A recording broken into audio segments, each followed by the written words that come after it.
This story centers around a small town which was always busy and crowded. There was a very popular small dumpling restaurant in town.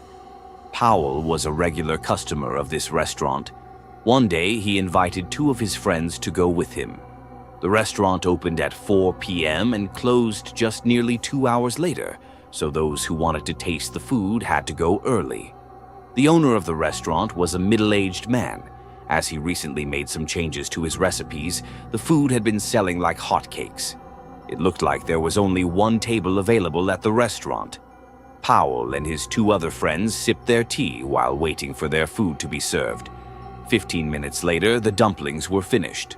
Powell and his friends were delighted as soon as they knew the food was ready to be served. The steamy dumplings arrived in a wooden container. The appetizing aroma made Powell and his friends drool. They quickly grabbed chopsticks and picked up the dumplings one by one, hungrily ate them whilst not forgetting to dunk the cakes into the red sauce. As part of the white dumpling was covered with sauce, Powell stuffed it in his mouth and chewed on it with a joyful expression on his face. After tasting the dumplings, one of Powell's friends expressed his utter amazement. He didn't expect the cakes to be so tasty. As the guys were enjoying their dishes, one of them suddenly chewed something very hard.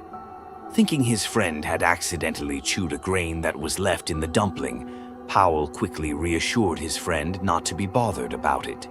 But what was worth mentioning here was that the guy in the blue shirt removed something from his mouth, and it was definitely not a grain. His face changed color as he gazed at the thing he just taken out from his mouth. His limbs started to tremble. He stammered, "A human nail." How could there be a human nail inside one of the dumplings? The nail was covered in a substance that looked extremely dirty. Powell, shocked and outraged, was furious to think that these dumplings were made in filthy conditions. The unexpected appearance of human nails inside the dumplings didn't just happen to Powell and his friends, as the nearby tables also encountered the same situation. They started calling out the restaurant owner. Powell slammed his hand on the table. He pointed at the owner and yelled loudly. Seeing the outrage in his customers, the restaurant owner acted surprisingly as if he had no idea about the serious incident. He was even more surprised when Powell shoved the nail in his face. Normally, he was the only one in charge of making these fillings, and there was no one else but him doing this job. But the infuriated customers wouldn't patiently listen to his explanations. As the man was still unable to speak, Powell quickly grabbed him by the collar and threw a powerful punch to the man, making both his nose and mouth bleed. The restaurant owner was badly beaten up. Moreover, he was also taken to the police station by Powell and his friends. It was already late, and there were only 3 officers on duty, one sheriff named Liu Feng, together with 2 of his colleagues, Officers Ping and Chow. As they were about to go to the canteen, they heard noises outside. Sensing something bad had happened, the sheriff got out of his seat and went to check. No sooner had he arrived at the door than he saw a child rushing towards him. "Sir, there are many civilians outside the gate. They want to sue the restaurant owner for leaving nails in the food." The sheriff's face changed color as soon as the situation was reported. With his acute thinking, he quickly figured out this was not a simple case. In less than 15 minutes, the sheriff, together with Chow and Ping, had taken the restaurant owner to the interrogation room. The sheriff gave a brief report on the case to the restaurant owner. It was out of the question for someone to pull out their nails and put them inside the dumplings. So, the only convincing explanation for the incident was that the fillings of the cakes had been made of human flesh. The restaurant owner was in tremendous shock as he listened to the officer. He seemingly had no idea about it and was not the one behind all of this. The sheriff ordered his 2 colleagues to go to the restaurant and examine the dumplings there. At that moment, many people had been reported on the incident. They quickly gathered in front of the restaurant. Many of them were scared to find out about the news. For a long time, the people in this town had eaten the dishes served at this restaurant. So, was it true that they had eaten human flesh? However, some of them refused to believe the rumors, as they wanted to go to the scene in person and hear the final conclusion from the cops. Ping and Chow had already been in the kitchen of the restaurant as they started looking for evidence. A few seconds later, the large bags of meat that was used to make the dumpling fillings had been found. As the two officers opened one of the bags, they were amazed to see what was inside them. The meat had been minced, so they weren't sure whether this was actually human meat or not. Hence, these bags of meat needed to be taken away and carefully examined. The officers reassured the civilians and then took one of the bags back to the station for further examination. After interrogating the restaurant owner, the police had found out about the place where he got the meat for his dumpling fillings.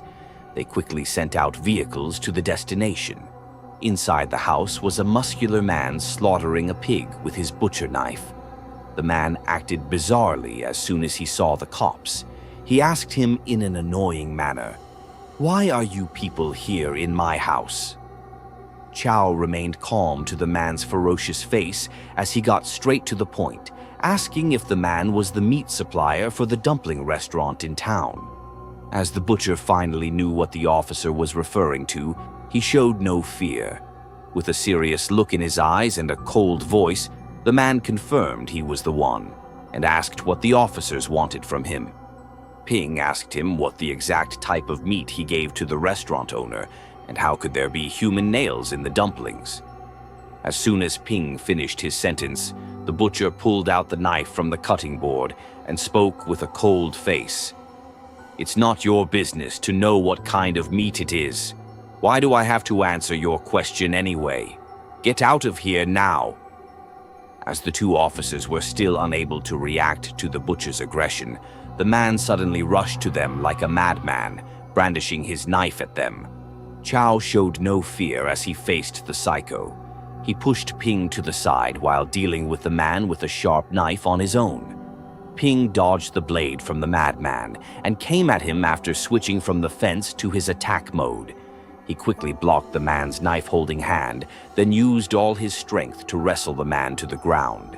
His heavy body fell onto the table, making it break in half. The man felt his body aching and could barely move. Moments later, the other cops had arrived to take the guy to the police station. The case had been rapidly resolved, but Chow still had a thought on his mind that the man had been keeping human bodies in his house. The cops started to survey the scene. As the butcher was taken away, he turned his head and yelled that those people deserved to be killed. The officer ordered the rest of the team to quickly find the bodies. The priority now was to find where he kept his victims. The vehicle that carried the butcher made its way back to the police station. The officers who were still at the scene searched the place, but it was more difficult than they thought. An hour had passed, yet they still found nothing relating to the man's victims. At the moment when the officers were about to leave, suddenly from behind, an old lady ran to them. It looked like she wanted to say something. It turned out that she was one of the butcher's neighbors. For years, she had encountered so many bizarre things, but she didn't have the nerve to tell anyone as she was scared she could be the next victim of the serial killer. When the man was first moving to the neighborhood, he seemed like a good man to her, as if she often saw him helping poor people, giving them shelter and feeding them. But the odd thing was that the beggars, they went into his house and somehow they were never seen again. Moreover, the old lady also added that she usually heard people sobbing and screaming at night. One night, she plucked up her courage to pull aside the window curtains, only to witness something truly horrifying. There were lots of white shadows appearing in her view. The longer she gazed, then the more abnormal these people seemed to her. She couldn't make up their faces no matter how hard she tried. On several occasions, she wanted to report the incident to the police, but the fear of being his next victim had prevented her from doing it. But since the man had been arrested, she believed it was the right time to tell the truth. Despite it not being their first time dealing with brutal murders, the officers' presence shivered as they listened to the old lady. Officer Chow quickly ordered the other officers to get shovels and hose as they headed to the spot where the lady had told them. They believed there was an underground cellar where the man kept the bodies.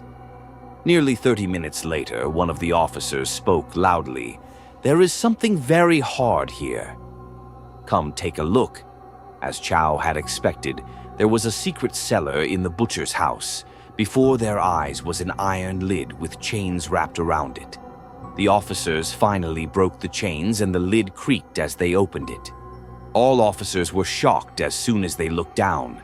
There were more than 3 bodies lying inside the cellar. They called for an ambulance and soon the investigation began.